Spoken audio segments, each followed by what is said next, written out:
Hello students, welcome to my channel MMP Vidyashala. आज हम exercise 1.3 का सॉल्यूशन करने वाले हैं।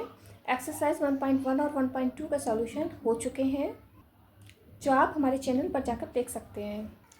तो चलिए उठाइए कॉपी और पेन और सॉल्व कीजिए मेरे साथ, क्योंकि अच्छे से आप तभी समझ पाएंगे जब सॉल्व करेंगे साथ साथ। एक्सरसाइज 1.3 का पहला क्वेश्चन, जो कि आज हम डिटेल में सॉल्व करने वाले हैं।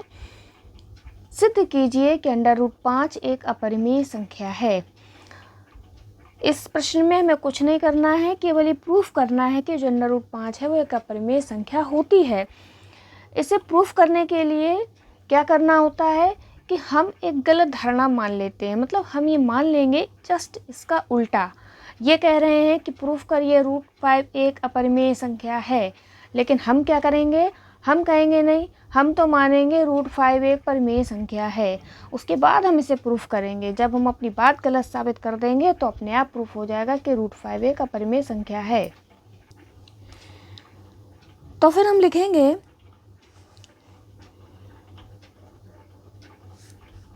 कि माना √5 एक परिमेय संख्या है। ये हमने मान लिया कि एक परिमेय संख्या है, ठीक है। अब जैसा कि हम पहले से ही जानते हैं कि जो परिमेय संख्याएं होती हैं उनको P/Q की फॉर्म में लिखा जा सकता है, यानी भिन्न के रूप में लिखा जा सकता है। तो अगर हम ये मान रहे हैं कि √5 एक परिमेय संख्या है, तो फिर हम ये कह सकते हैं कि √5 जो है वो P/Q के फॉर्म में होगी या हो सकती है, क्योंकि हमने ऐसा माना है। अब हम ये भी जानते हैं कि जो परिमेय संख्याएं होती हैं वो P/Q की फॉर्म में तो होती ही होती हैं, साथ ही जहाँ पर P और Q जो होते हैं वो पूर्णांक होते हैं। और इसके अलावा जो P और Q का अगर हम मासापा निकालते हैं तो उनका मासापा 1 आता है, यानी कि हम कह सकते हैं कि वे सहभाज्य संख्याएं होती हैं। सहभाज्य संख्याएं कह लें या फिर कह लें जिन संख्याओं का मासापा 1 होता है वो सहभाज्य संख्याएं होती हैं, ठीक है। इतना समझ में आ गया। तो जितना मैंने बताया उसको नोट करेंगे, लिखेंगे। जहां P और Q पूर्णांक हैं और सहअभाज्य संख्याएं हैं। कौन? P और Q, ठीक है। और सहभाज्य संख्याएं क्या है वो भी अब आपको समझ आ गया होगा, अगर आपको नहीं पता था। तो अगर हम यहाँ पर क्रॉस मल्टीप्लाई करते हैं तो क्या होगा, तो हम इसको लिख सकते हैं P बराबर √5Q, ठीक है। आगे समझ में? यहाँ से हम करेंगे दोनों पक्षों का वर्ग करने पर हम क्या करेंगे, दोनों साइड का होल स्क्वायर करेंगे। यानी कि जैसा हमने लिखा वैसा हम कर रहे हैं। P का होल स्क्वायर बराबर √5Q का होल स्क्वायर।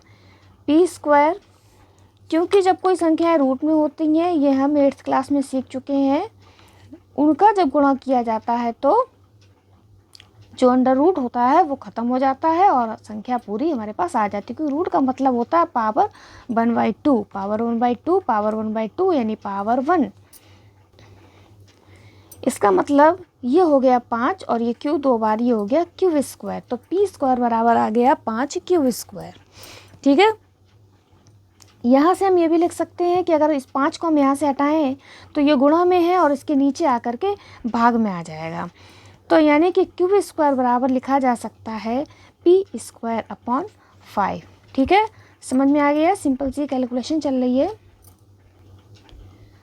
अब जो कंडीशन यहाँ बन गई है, जो हमें दिखाई दे रही है, वो कंडीशन साफ साफ कह रही है, क्या कह रही है, कि जो P² है ये 5 से विभाजित है। यहाँ पर से सामने ऐसा लिखा हुआ है हमारे कि P²/5, जो कि हम बता रहे हैं कि परिमेय संख्या के रूप में सब कुछ चल रहा है। तो जो P² है वो 5 से विभाजित है, जब p स्क्वायर 5 से विभाजित हो रहा है तो फिर p भी 5 से विभाजित होगा, ठीक है ना। तो लिखेंगे कि यहाँ पर p स्क्वायर 5 से विभाजित है एवं जो p है वो भी 5 से विभाजित होगा। भाई जब p स्क्वायर है तो p भी होगा, ठीक है। तो इसको हम मान लेते हैं समीकरण नंबर 1। अब इसे सॉल्व करने के लिए हमें क्या करना पड़ेगा कि अगर हम मान लें कि p बराबर 5m है और हम इसे लिख लेंगे माना p बराबर 5m, समीकरण 1 में रखने पर, समीकरण 1 में हम p की जगह पर 5m रखते हैं, यानी कि k स्क्वायर बराबर 5m का होल स्क्वायर बटे 5,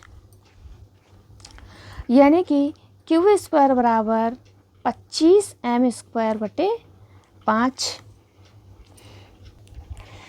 तो इसको अगर हम सॉल्व करें तो हम लिखेंगे q स्क्वायर बराबर 5m, ठीक है, सॉरी 5m स्क्वायर,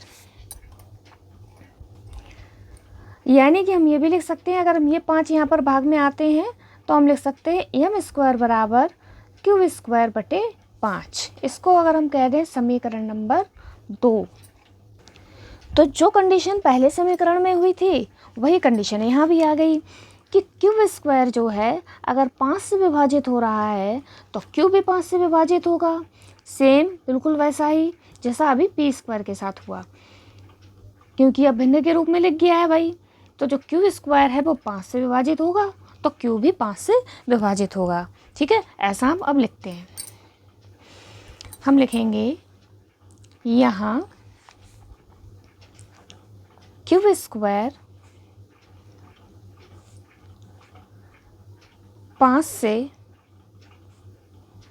विभाजित हो रहा है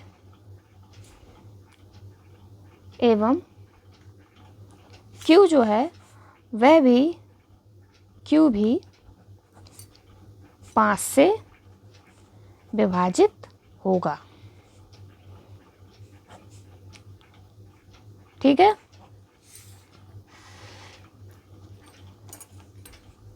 तो कहने का तात्पर्य क्या है, हम कहेंगे समीकरण 1 और समीकरण 2 से क्या हुआ, समीकरण 1 में हमने प्रूफ कर दिया कि भाई हमने बता दिया कि जो p स्क्वायर है वो 5 से विभाजित हो रहा है, इसीलिए p भी 5 से विभाजित होगा। समीकरण 2 में हम कह रहे हैं कि q स्क्वायर 5 से विभाजित हो रहा है तो q भी 5 से विभाजित होगा, यानी कि हमारी जो कल्पना है वो असत्य हो गई। क्या असत्य हो गई कि हमने माना था √5 एक परिमेय संख्या है, वो कल्पना हमारी असत्य हो गई। क्यों हो गई, क्योंकि जो p और q हैं वो 5 से विभाजित हो रहे हैं, 5 से विभाजित हो रहे हैं। जब 5 से विभाजित हो रहे हैं तो इसका मतलब है कि p और q सहभाज्य संख्याएं नहीं हैं, सहभाज्य संख्याएं नहीं है, इसका मतलब इनका जो मासापा है वो एक नहीं है, ठीक है। तो हमने क्या कहा, p और q जो है सहभाज्य संख्याएं नहीं है, ये भी बात हमारी भाई गलत हो गई, और इनका मासा भी अब एक नहीं है। इसका मतलब सिद्ध होता है, अतः सिद्ध होता है कि √5 जो है वह एक अपरिमेय संख्या है। तो आज हमने 1.3 का एक ही क्वेश्चन सॉल्व किया है, क्योंकि मुझे ऐसा लगा कि ये एक क्वेश्चन आपको डिटेल में समझाना चाहिए, क्योंकि सिद्ध करने वाले क्वेश्चन जो होते हैं वो थोड़ा सा अलग होते हैं, उनको समझना ज़रूरी होता है, क्योंकि बिना समझे आप उनको एग्ज़ाम में सॉल्व नहीं कर सकते हैं। इसलिए मैंने पूरा प्रयास किया है कि आपको अच्छे से समझाया जा सके, और उम्मीद है कि आप लोगों को समझ में भी आया होगा, और आया है तो इसी तरीके से 10th क्लास की तैयारी करने के लिए मेरे चैनल को सब्सक्राइब कीजिए और वीडियो को लाइक और शेयर करना बिल्कुल भी ना भूलें। Thank you.